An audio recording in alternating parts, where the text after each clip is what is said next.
जय हिंद, जय भारत। आप देख रहे हैं अजय भारत मीडिया, जहां हम बनते हैं जनता की आवाज। पर्वतारोही रीना भट्टी का मानव आवाज संस्था ने किया सम्मान। किलीमंजारी फतेह करने के बाद अब माउंट एवरेस्ट पर जा रही है रीना। जीवन के उतार चढ़ावों के बीच जा चढ़ी दुर्गम पहाड़ों पर हरियाणा की होनहार और मजबूर इरादों वाली बेटी रीना भट्टी ने एक बार फिर से अपने प्रदेश का मान बढ़ाया है। रीना भट्टी ने पहले तो साउथ अफ्रीका की किलीमंजारो चोटी फतेह की थी। अब मात्र 24 घंटों में माउंट एल्ब्रूरस चोटी को फतेह करके इतिहास रचा है। ऐसा करने वाली रीना पहली भारतीय महिला बन गई है।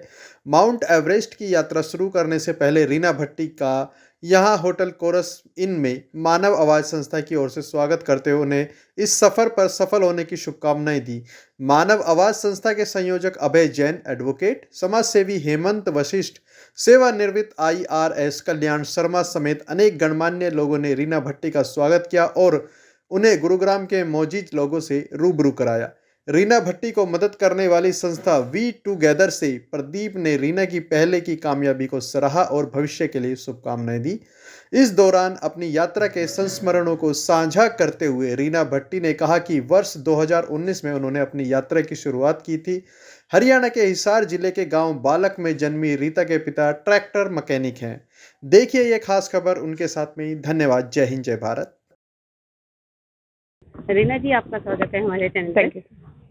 रीना जी, आपने अभी एल्ब्रूस पीक को अचीव किया है, तो अपनी जर्नी के बारे में कुछ बताइए। देखिए, 15 अगस्त को हमारे देश में एक कैंपेन चला था, हर घर तिरंगा, और उसी कैंपेन को आगे बढ़ाते हुए हम लोग यूरोप की हाईएस्ट पीक क्लाइम करने गए थे। जब क्लाइम करने गए थे तो हम एक पीक क्लाइम करने के लिए गए थे, बट वहाँ जाके पता चला कि वहाँ पे 2 पीक है, माउंट एल्ब्रस ईस्ट और वेस्ट।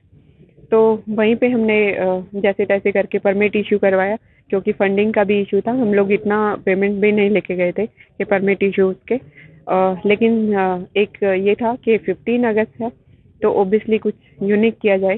तो हम लोग परमिट इशू करवा के 15 अगस्त को माउंट एल्ब्रस और वेस्ट क्लाइम किया 24 घंटे के अंदर, और मैं भारत की पहली महिला बन पाई।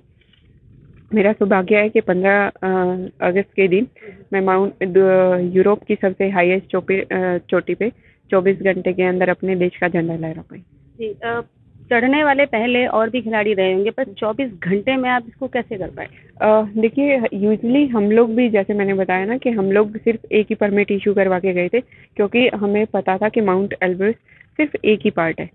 तो जब दूसरे का पता चला तो मैं 15 अगस्त के दिन वो अपॉर्चुनिटी खोना नहीं चाहती थी, और मुझे ये भी नहीं पता था उस टाइम कि ईस्ट और वेस्ट अभी तक देश, मतलब इंडिया में किसी महिला ने क्लाइम नहीं किया है।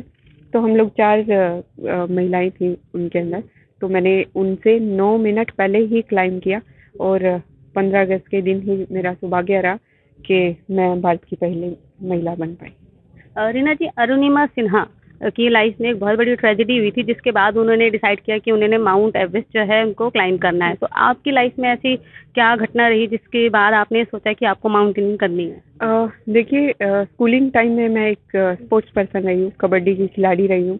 फिर कहीं ना कहीं जहाँ पे काम होता है फादर साहब का, तो हमें मूव होना पड़ा, लेकिन वो भावना ही मेरे अंदर थी। और ओबियसली हरियाणा में जो गर्ल्स हैं उनको वो अपॉर्चुनिटी नहीं मिलती है जो बॉयज़ को मिलती है। तो कहीं न कहीं वो था कि लड़कियाँ किसी भी फील्ड में कम नहीं है, लड़कियाँ किसी भी तरीके से कम नहीं है। जब एक इंसान को महिलाएँ जन्म दे सकती हैं तो वो कमज़ोर कैसे हो सकती हैं।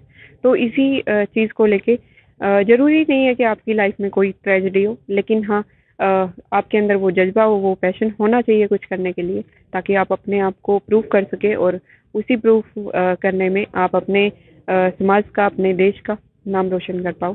तो मैं यही मोटिव लेके चली थी। तो आपके सफ़र की शुरुआत कहाँ से हुई? कहाँ थी आपकी पहली चढ़ाई? पहली चढ़ाई मैंने अमरनाथ यात्रा से की थी, क्योंकि मैं एक मिडिल क्लास फैमिली से बिलोंग करती हूँ, तो शायद मुझे किसी भी ट्रैकिंग या फिर एक्सपीडिशन के लिए परमिट नहीं मिलता या परमिशन नहीं मिलती फैमिली से। तो ऑब्वियसली एक ब्रेक चाहिए था, तो वो डिविजनल हो गए, क्योंकि अमरनाथ यात्रा हर साल होती है। तो मेरी किसी फ्रेंड ने बताया था कि चलो हम अमरनाथ यात्रा करते हैं। तो वहाँ पे 32 किलोमीटर का अच्छा खासा ट्रैक है, तो वहाँ से मुझे चीज़ क्लिक की, और कहीं ना कहीं भोलेनाथ का आशीर्वाद भी रहा कि मेरी माउंटिंग जर्नी अभी चल रही है और मैं खुशनसीब हूँ कि उनका आशीर्वाद मेरे साथ बना है और मैं अभी इतना बड़ा टारगेट लेके चल रही हूँ कि मैं 8000 की 2 पीक 24 घंटे के अंदर क्लाइम करने जा रही हूँ। पर्वतों पे निवास करने वाले शिव बाबा का आशीर्वाद आपके पास है। बिल्कुल। तो बिल्कुल आपसे ये भी जानना चाहेंगे कि आज का जो युवा है वो भटका हुआ है, तो उसको आप क्या संदेश देना चाहेंगे?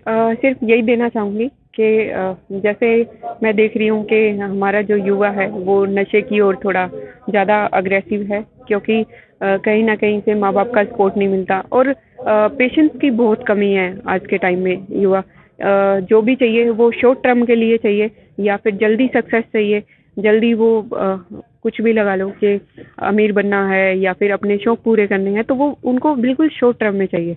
तो कहीं ना कहीं पेशेंस की कमी है और मैं सिर्फ इतना ही कहना चाहूँगी युवा को कि अपने माँ बाप के साथ टाइम स्पेंड करें और उनको आपके जो बाहर दोस्त हैं वो दोस्त हैं, आई नो कि मैं मानती हूँ वो अपनी लाइफ में मैटर करते हैं, बट पहले दोस्त आपके पेरेंट्स हैं, ताकि वो आप किसी भी वीक सिचुएशन में अगर आप ट्राई करोगे तो शायद वही माँ बाप ही होते हैं जो आपको हर सिचुएशन में, किसी भी सिचुएशन में अकेला नहीं छोड़ सकते। तो सिर्फ यही कि जो सोशल मीडिया पे हम लोग टाइम देते होते हैं वो अगर हम अपने पेरेंट्स के साथ में टाइम देंगे तो शायद एक फेथ भी बिल्ड होगा और वो आपको आगे बढ़ने में क्रेज भी करेंगे और उनको अच्छा भी लगेगा। ताकि एक ये होता है ना कि हर माँ बाप को ये होता है कि बच्चा हमारी देखभाल में ही पले, तो वो बॉन्ड भी बना रहेगा। रीना जी, काफी सवाल रहेगा आपसे कि भारतीय परिवेश में आज भी लड़कियों को वो प्लेटफॉर्म अवेलेबल नहीं होता है, इवन घर की माताएं भी उनकी इच्छाओं को दबाने में कोई कसर नहीं छोड़ती हैं, तो ऐसी माताओं को आप क्या कहना चाहेंगे? देखिए, कहीं ना कहीं सिर्फ उसमें फैमिली और पेरेंट्स का ही दोष नहीं होता, खाली माता का ही दोष नहीं है। कई बार दोनों सिचुएशन हो जाती है। जैसे कि मैंने अभी बताया ना कि हम लोग सोशल मीडिया पे बहुत टाइम स्पेंड करने लगे, तो उसके टाइम अगर हम वही टाइम अपने पेरेंट्स को दें और उनको भरोसा दिलाएं कि आपके बच्चे भी कुछ कर सकते हैं, तो शायद वो आपके लिए लड़ सकती हैं।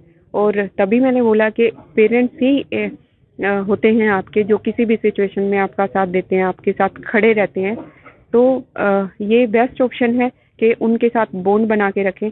और कहीं ना कहीं ये होता है कि हाँ चलो, माँओं को थोड़ा डर लगा रहता है, क्योंकि हमारा समाज, हम ऐसी जगह से निकले हैं जहाँ पे वो डर बना रहता है। बट आप अगर उनके साथ टाइम स्पेंड करोगे तो कहीं ना कहीं वो डर रहेगा और वो आपकी रीढ़ की हड्डी बन के आपका साथ देंगे।